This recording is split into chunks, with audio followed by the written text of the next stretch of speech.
What's up guys, my name is Daniel, this is Tech FDN, and welcome back to another video. So today I wanted to talk about Google's event this last week, September 30th. They announced 4 new devices.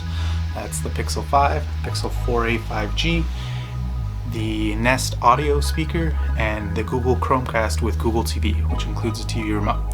So let's go over those real quick, then I'll give you my 2 cents on that. So first off, we got the Pixel 5. 6-inch display, 8GB RAM, snappy performance, 765G processor, so that's last year's chip in the phone. Shouldn't make much of a difference, honestly, for the normal user. Fingerprint sensor on the back, which is kind of backwards to me. I guess it kind of works out this year because, you know, masks with Face ID doesn't work out very well. I have the Pixel 4 XL, it's not gone very well. Has 2 colors, sage green and black. The Sage looks pretty cool.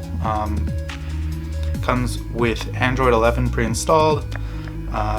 Battery has 4,000 milliamp hours, 120 gigabytes of storage finally instead of 64 gigs, and a 90 hertz screen. And has 2 camera sensors again, except they replaced the telephoto lens with an ultra wide, which was way more practical for the normal user. You don't have to zoom in very far. And there's no headphone jack, which expected is not really a point anymore. And it starts at $699, which they're targeting the top mid-range section, so that's kind of cool. I think the Pixel 4 started at $799 and 4 XL like $899, and that was 64 gigabytes of storage. But so $699 definitely making moves there. The Pixel 4a 5G, it's got a 6.2-inch display. Smaller battery, 3,800 milliamp hour battery, same processor as the 5 for 5G, fingerprint sensor on the back, Android 11 software, 2 colors as well, except it's black and white, 6 gigabytes of RAM, so it's still quite a bit of RAM. It has a 60 hertz screen, so a little bit slower. I prefer the 90 hertz, but you know, it's a more budget friendly device, and 120 gigabytes of storage, much better choice there. Starts at $499 for the 4a 5G version. There is the 4a that they announced back in April, that's $349. Has a few different features there, so make sure to look into that. For $349, that's actually really good price. It's pretty crazy, so check into that. They also announced the Nest audio, so that comes in 5 colors. You got chalk, charcoal, sage, sand, and sky. They put in a small subwoofer in there for deeper bass and tweeters for some more highs, and it's only coming in at $99, which is a great price. The original Google Home, if you remember, started at $129. I actually got one of those for Christmas that year, and then they dropped the price. You know, it's kind of hovered around $99. Sometimes you find on sale for less, stuff like that. But coming in, Nest Audio, $99 for great sound. You can combine them across the house, all the Google audio functions and home functions. And then my favorite device that they announced was the Chromecast with Google TV. So that comes in at $49, but it has so many features. First off, it has a remote. First Chromecast with a remote, so you don't have to like finagle with your phone or like a device or a computer screen or anything. So that's really cool. So it has, you know, a voice dedicated button, YouTube and Netflix button, control buttons in there to help select. So that should make it way more accessible, way easier to use, way more practical to use. It comes with a revamped version of Google TV. It's an all-in-one streaming station, or at least that's how it's supposed to be. It's supposed to find all your shows, all your sign-ins, you know, Disney Plus, Netflix, YouTube Premium, and it'll put them all in one place, so you don't have to like, hey, go find this and then click all the way into Disney Plus, just find the movie, or just go into Netflix to find your show. It should just pop up right there. It'll be using, obviously, AI, software machine learning, to over time learn that. I'm not expecting it to be, you know, right out of the box know all my programs, so we'll see about that. It links with the Nest product, so this is really cool. It links with Nest products, so you know, the Nest Home, the Nest Home Max, Nest Hub, the Nest audio speaker that they just announced, and you can turn it into use your TV. If you have a soundbar, you can use your TV as an extra speaker. or like a display for like say a playlist or something you have going, and it'll connect it. You can use it, and then you can use the TV remote to change the song and stuff like that, and still be playing sound throughout the whole house or whatever speakers you have connected for it. So that's really cool. You can also use it like a picture frame, you're turning TV into a picture frame. That's kind of already exists on the Chromecast, but I think it'll be a lot easier with the remote. It comes in 3 colors: the snow, the sunrise, and sky. So snow is kind of white, sunrise is kind of like this, orangish, peachish color, and sky is like a light blue color. I picked up the snow color, so I'll let you know how that goes when that comes in. Like I said, it starts at $49 or $50, $49.99, and you can also bundle it. If say you cancel Netflix over this last a few months due to COVID-19 or something like that, you can actually bundle it with Netflix for 6 months for $90. So that's a really good price. And a couple other things. Has 4K streaming, so that's gonna be really cool. Matches up. It actually has 4K streaming, cheaper than the 4K Chromecast Ultra you needed, and it will be Stadia compatible, but that'll be coming in a later update. So it's not gonna be out of the box. So it's kind of unfortunate, but if you bring it at all anyway, $50. If you already have the controller, that'll be awesome. All right, so let's go over a few things. I probably won't pick up the Pixel 5. I still have the Pixel 4 XL, still works great.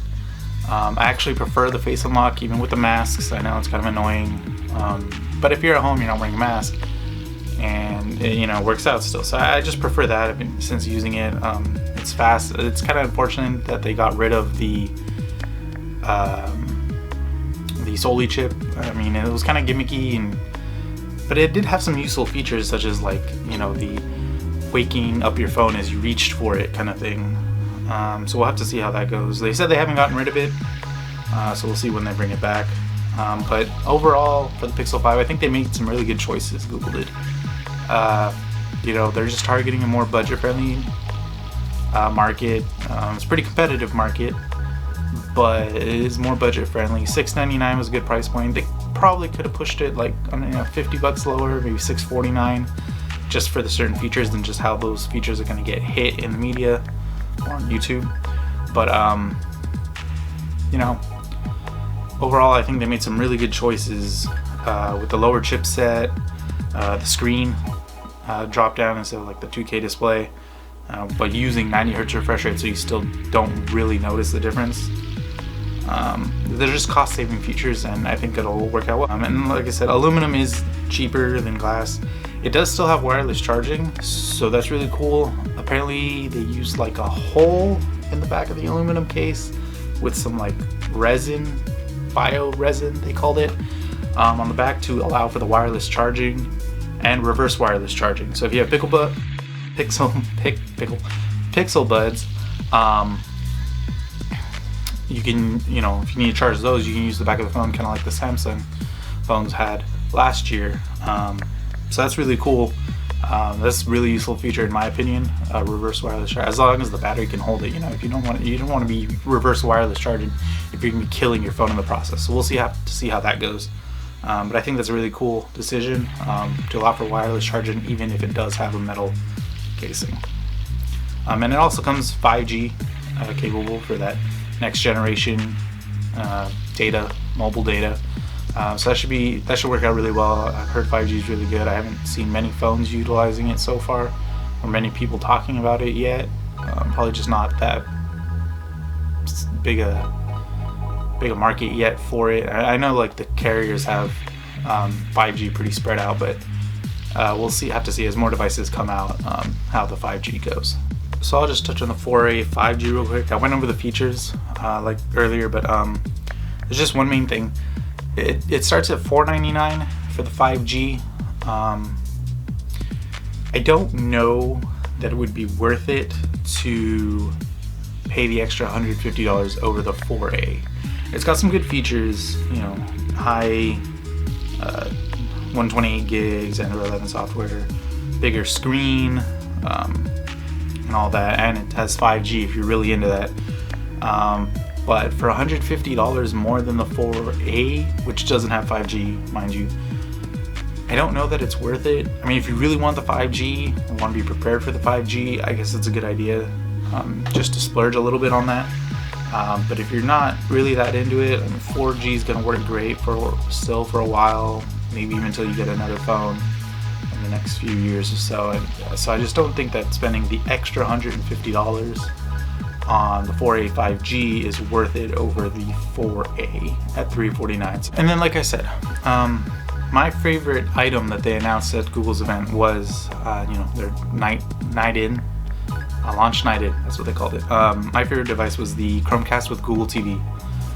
They just made so many good choices here. I mean, the Chromecast, the original, and the Chromecast 2, great devices, worked great. $35.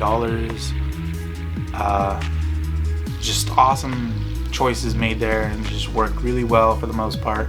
And they have the Chromecast Ultra. I wish they kind of updated that initially, but you know what? With this Chromecast with Google TV, it kind of is an update, and for a cheaper price. So I think they made some really good choices here, and I think that this device is actually going to stand out really well, especially in competition with like Apple TV or the Roku Fire Stick or something like that, which all have remotes. So the Roku boxes or the Amazon Fire Stick, mind you.